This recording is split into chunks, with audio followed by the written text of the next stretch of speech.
Alhamdulillahirabbil alamin. Allahumma shalli ala sayidina Muhammadin tahal amin wa ala alihi wa sahbihi ajma'in, amma ba'du. Wa qala radhiyallahu an Sahal bin Sa'd radhiyallahu ta'ala anhu wa radha anna imra'atan ja'at ila Rasulillah sallallahu alaihi wasallam bi burdatin mansujah. Faqalat nasajtuha bi yadayya li aksuwakaha. Masih bab al-isar wal muasah. Bab isar. Apa itu isar? Mendahulukan kepentingan orang lain. Ini puncak daripada kedermawanan. Karena kedermawanan itu sendiri memang bertingkat-tingkat. Ada yang ringan tangannya 2%, 3%, 5 sampai 50, sampai ini yang tinggi 100%. Memberikan kepada orang lain sementara dia butuh. Ini luar biasa ya. Akhlak tertinggi yang dipuji oleh Al-Quran, diamalkan oleh sahabat dan tentunya dicontohkan oleh baginda Rasulullah Sallallahu Alaihi Wasallam. Babul ithar wal muasah.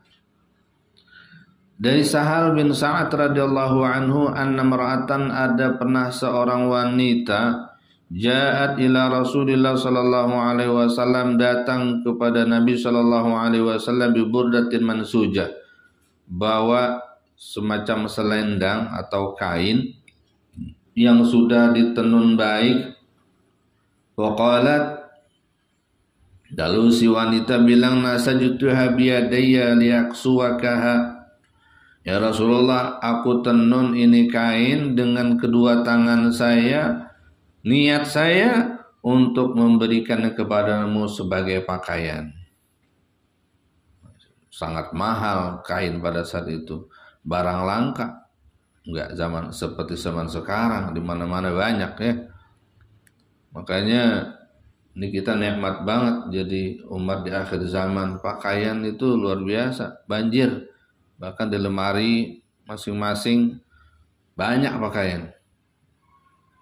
Kalau zaman dulu pakaian itu belinya itu ya paling ramainya bulan Ramadan untuk sambut Lebaran. Sampai sekarang ini udah nggak pakai bulan-bulanan lagi. Kapan mau beli.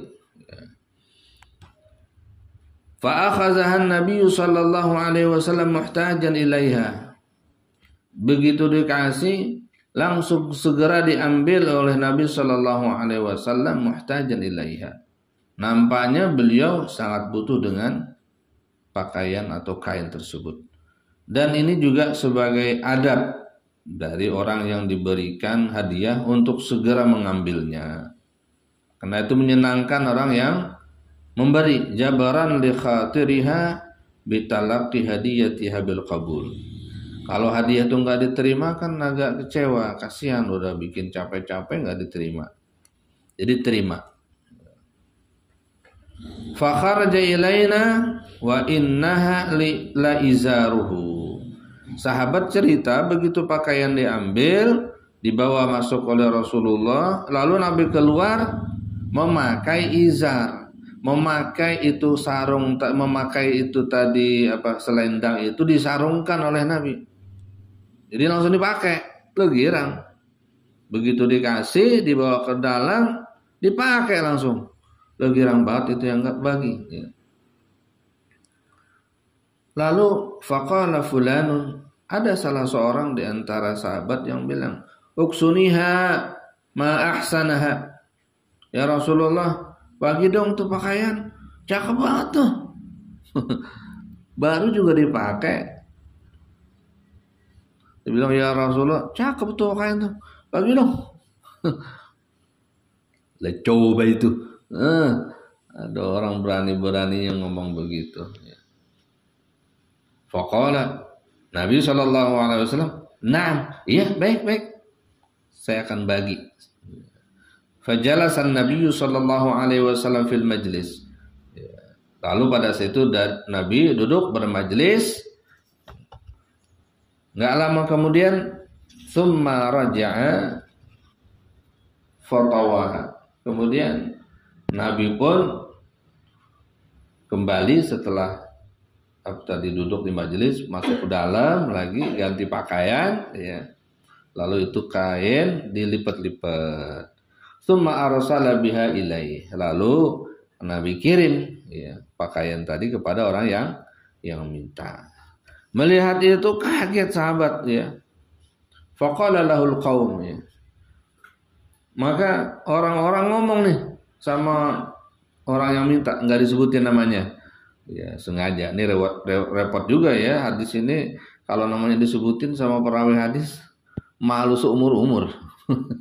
Nih, berapa abad ya. Ma ahsanta, kata sahabat, kagak baik begitu. Labisahan Nabi sallallahu alaihi wasallam muhtajan ilaiha. Kamu nggak lihat apa itu? Nabi langsung pakai. Itu tanda Nabi butuh. Tsumma sa'altahu, kamu gampang banget langsung minta aja. Wa alimta annahu la yaruddu sa'ilan, dan kamu tahu Nabi sallallahu alaihi wasallam itu kalau diminta kagak bakal nolak. Nggak bakal pernah menolak permintaan seseorang. Meskipun Nabi suka kepada pakaian tersebut, meskipun Nabi butuh, ya kalau diminta dibagi.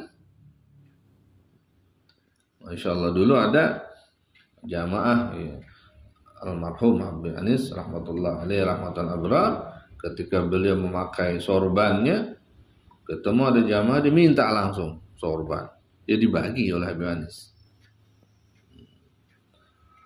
Akhirnya nggak pakai sorban. Faqala inni wallahi ma sa'altuhu li albasaha, inna ma sa'altuhu li takuna kafani. Lalu kata sahabat yang minta, yang nggak disebutkan namanya ini, ya, dia bilang, ini wallah, sesungguhnya aku ini demi Allah nggak minta kepada Nabi untuk buat di pakaian hari-harian. Nah, innama sa'altu litakuna kafani. Aku minta itu pakaian hanya saja tujuannya untuk menjadi kain kafanku kelak. Ini dalil tabarruknya. Sahabat, ya, kita boleh, ya, bertabaruk dengan pakaian orang-orang soleh. Dan ini juga sebagai pelajaran dikatakan jawazu i'dadi syai' qabla al-haja ilaih. Bolehnya mempersiapkan sesuatu sebelum hajat. Sebelum hajat. Wa fil hadza hadis, maka pada hadis ini maknanya diantaranya ada at-tabaruk bi athari sholihin, bertabaruk dengan apa yang dipakai oleh orang-orang soleh. Lakin la yundabu 'inda Syafi'iyah, tetapi tidak disunahkan menurut Syafi'iyah i'dadul kafan li nafsihi, mempersiapkan kain kafan untuk dirinya sendiri. Li'alla yuhasaba 'ala dikhar, agar tidak terhitung orang yang menyimpan barang. Kama yuhasabu 'ala iktisabih, sebagaimana orang yang menyimpan untuk hasil hartanya. Illa ayyaqta'a bihillih, kecuali karena sudah dia memastikan kehalalan kain kafan itu untuk dia pakai nanti. Au yakuna min asari salahin, atau bolehnya itu disunnahkannya kalau dari bekas orang soleh. Makanya Habib Ahmad bin Alwi bin Ali al-Habsyi, masih keluarga abang gitu ya dari Habib Anis almarhum rahmatullah alaihi rahmatan azhar, beliau itu di koper beliau ada kain kafan. Jadi kemana-mana bawa kain kafan dalam kopernya, sehingga ketika wafat orang nggak cari-cari lagi kain kafan. Jadi kalau melihat Syafi'iyah, katanya tidak disunnahkan untuk menyiapkan kain kafan. Tapi kalau dia yakin susah nyari yang halal dan berusaha untuk menyiapkan kain kafan yang halal untuk dirinya, itu tetap disunnahkan. Atau bekas darah orang soleh. Biasanya rata-rata itu kalau yang pernah haji atau umrah, itu yang dijadikan kain kafannya adalah kain yang sudah pernah dipakai buat umrah, itu dijadikan kafan. Jadi dengan demikian jadi ingat memati gitu. Kemana-mana bawa kain kafan. Wa fihi husnu khuluqin Nabi sallallahu alaihi wasallam wa sa'atu judihi wa qabulul hadiyah. Ini juga hadis menjelaskan tentang bagaimana bagusnya akhlak baginda Rasul sallallahu alaihi wasallam dan betapa luasnya kedermawanan beliau, serta beliau menunjukkan boleh menerima hadiah karena beliau enggak menerima zakat, enggak menerima sedekah.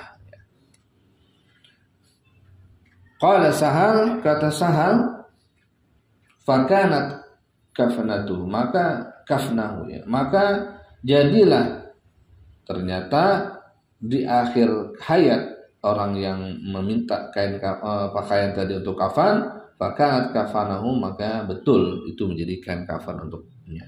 Rawahul Bukhari. An Abi Musa radhiyallahu anhu qala Rasulullah sallallahu alaihi wasallam innal asy'ariyyin idza armalu fil ghazwi aw qalla ta'amu iyalihim bil Madinah jama'u ma kana 'indahum fi thawbin wahid summa iqtasamuhu bainahum fi ina'in wahidin bisawiyah wa hum minni wa ana minhum.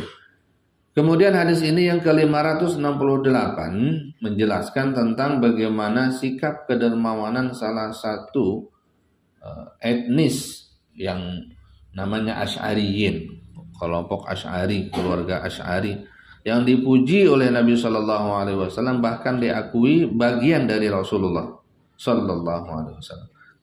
Dikatakan innal Asy'ariyin, bahwasanya kaum Asy'ari, wa Sabatu bin Adud bin Yakhshab bin Ya'rab bin Qahtan, iza armalu, apabila mereka kehabisan bekal. Jadi wa asluhu minar ramli ka'annahum lasaqu birramli minal qillah. Asal katanya itu adalah ar-ramal, pasir, yang kalau mereka itu menempelkan di perut-perut mereka untuk mengganjal rasa lapar gitu, karena sedikit.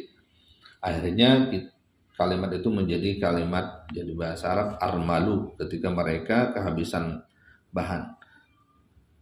Iza armalu, ketika mereka kehabisan bahan pokok makanan, fil ghazwi, dalam peperangan, au qalla ta'amu iyalihim, atau ketika sudah sedikit makanan keluarga mereka, bil Madinah, di kota Madinah atau di tempat mereka tinggal, jama'u ma kana indahum, masing-masing mereka mengumpulkan apa saja yang mereka punya, fi thawbin wahidin, dalam satu pakaian besar gitu ya.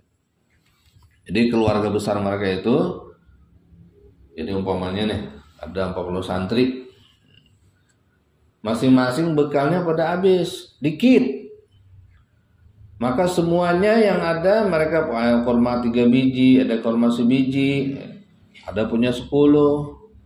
Itu dikumpulkan dalam satu wadah, satu kain. Tuang situ semuanya, lalu dibagi rata semuanya. Masya Allah. Tsumma qatasamu bainahum fi ina'in wahidin bisawiyah. Lalu oleh mereka dibagi itu makanan yang kumpul dalam satu wadah dengan sama ukuran bagiannya. Dipuji sikap yang seperti ini, karena kedermawanan mereka tuh nampak dalam sebuah komunitas. Guyub, tahu guyub? Bukan uyub, beda dikit ya. Fahum minni wa ana minhum. Mereka itu bagian dariku dan aku bagian dari mereka. Muttafaqun alaih, sahih hadisnya. Jadi betapa kedermawanan itu menjadi ciri agama yang dibawa oleh Rasulullah SAW. Jadi kalau kita berislam, jadi orang Muslim, kedermawanan itu hilang dari diri kita, maka tidak tampaklah keindahan Islam ini. Karena Nabi sangat suka dan memuji kepada sikap kedermawanan. Dan orang dikatakan tidak bisa jadi wali ya, kecuali punya sifat kedermawanan ini. Allah bertaufiq hatta nafiq, iqra'u.